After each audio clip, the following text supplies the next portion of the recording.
So Avatar Frontiers of Pandora was shown off at the Ubisoft Forward, and I would say overall it did kind of what it needed to do. So I've gone back to watch it a few different times, watched a couple of previews, some impressions of it, and it seems like it's won over a good amount of people. Now, it's not fully, when you go on, you look at some of the likes to dislike ratios, there is a okay amount of people that are disliking it, but there's some examples where it's like 30,000 likes and maybe 4 or 5,000 dislikes. So we're not talking 50-50 or even like 60-40. I think overall people are into, maybe they're surprised by what they saw. Maybe they thought they were going to get something lesser than this. And really the main takeaways that I've gotten, that other people that have seen the game that have gotten, is it really does feel a lot like Far Cry. This is Far Cry with Avatar, but that there are some unique things that this game is doing that maybe will set it apart. And even in terms of the reception, the one thing that I immediately said, and I would still stand by this, in terms of the greatest criticism, is that first person mode. I actually saw some pretty good comments about,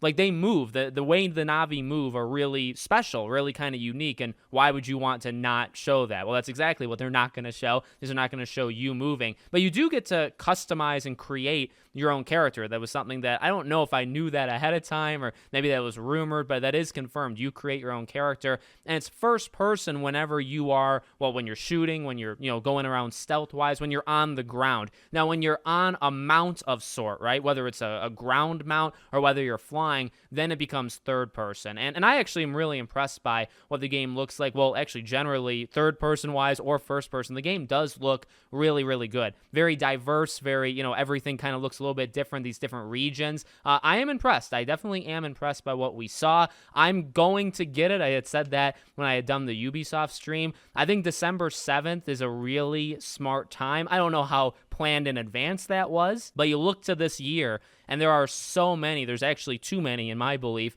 games coming out in September and October. But when it comes to November and December, it's actually pretty dead. Those are going to maybe be the months that you play whatever you missed, right? The Black Friday time period. That's when you're going to buy those September, October games that you just couldn't afford or you couldn't get at the time because there's like 8 of them releasing. But I think Avatar coming out so late in the year with right now, zero competition in the entire month of December. And really the second half of November is pretty light as well. So I think as long as it delivers a Far Cry kind of equivalent, and I don't necessarily mean like it is Far Cry 1-to-1. I'm not even the biggest fan of the newer Far Cry games. I've never been able to actually get into them. I don't have anything like massively negative to say about them. It's just they've never grabbed me. Would a Far Cry game in an Avatar world work for me? It may. I'm not too big of a fan of the movies. I just don't really care. I think they look absolutely beautiful. I think the Na'vi look really cool, and the lore is pretty solid. I just don't really care to like see that many movies.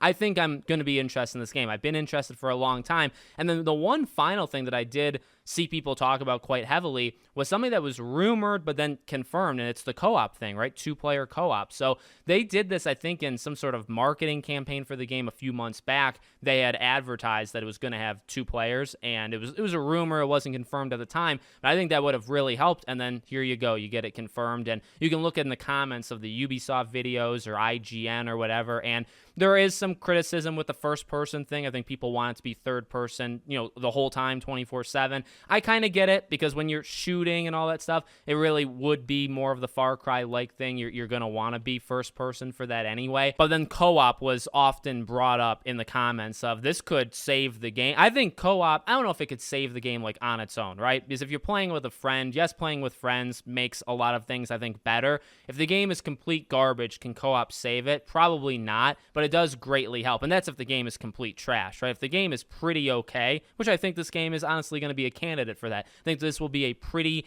average, above average. It'll be somewhere in that, 6 to 8 range, just if it kind of does what it's showing us. Maybe there's a few surprises that could bump it up. But then you add co-op to that, I think that could really help this game. So I'm excited. I think the release date is very, very smart with no competition. You almost have to get you don't actually have to, but it helps the game out. So let me know what you guys think in the comments. Make sure, as always, you're subscribed, bell icon turned on, and I hope to see you all on the next one.